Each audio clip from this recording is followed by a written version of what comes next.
শ্রীনন্দা শঙ্কর আজ আকাশবাণী কলকাতায় তৃতীয় প্রজন্ম হিসেবে দাদু উদয় শঙ্কর, বাবা আনন্দ শঙ্কর এবং তারপরে শ্রীনন্দা, আজকে একটা বৃত্ত সম্পূর্ণ হলো।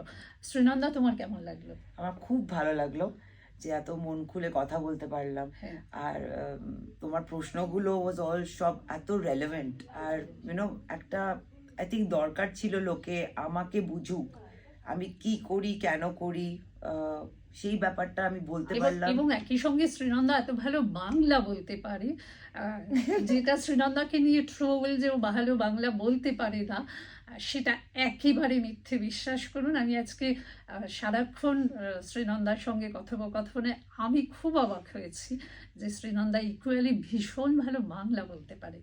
আমি খাঁটি বাঙালি, বাট আমি যেহেতু লাস্ট 25 বছর বম্বেতে আছি, আমার খুব ন্যাশনাল ফলোয়ার্স আছে, তো আমাকে তাদেরকেও কেটার করতে হয়। একদম। তো সেটা অনেক বাঙালিরা বুঝতে চান না, সেটা তাদের সমস্যা। আমি আমি মানে বাইরে বাইরে থেকেছি বলে আমি একটু মিশেই কথা বলি। আমি যদি জোর করে এখন শুদ্ধ বাংলা বলি আমাকে এত আর্টিফিশিয়াল লাগবে। তো I believed in being myself. ঠিক, ইট ওয়ার্কড। একদম, অ্যাবসলিউটলি। বাংলা বলেন একজন পার্সি, খুব অবাক হয়েছি। না, আরেকটা হচ্ছে কি, ও এত he is very good with languages.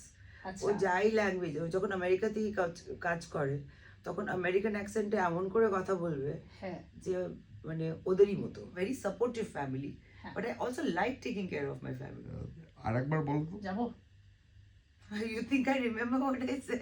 একটা জিনিস হচ্ছে, যখন এরকম একটা পরিবারে কেউ জন্মায়, সে কিন্তু জানে না যে তার পরিবারের ব্যাগেজটা বা ওজনটা কিরকম। আমার বাড়িতে থাকতে যাওয়া, গল্প বলতেন, গল্প বলতে বলতে নাচ করিয়ে ফেলতেন।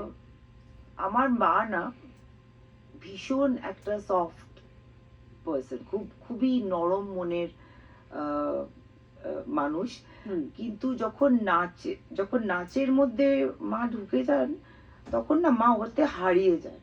আর মা শেখাতে ভীষণ ভালোবাসে। অ্যাক্টিং করা হয়, এক্সপ্রেশন গুলো আর যেরকম থিয়েটারে হয় আরো বেশি লাউড করতে হয় যাতে লাস্ট রোর লোক পর্যন্ত সেটাকে দেখতে পায়। ক্যামেরা তে আরো সাটল হতে হয়। যাই করো ফাইন্যান্সিয়ালি ইন্ডিপেন্ডেন্ট হও। ঋষি, কেমন হলো ইন্টারভিউটা? খুব ভালো। চলবে তো? দৌড়াবে। দৌড়াবে তো? কেউ বকবে না তো আমার? আচ্ছা।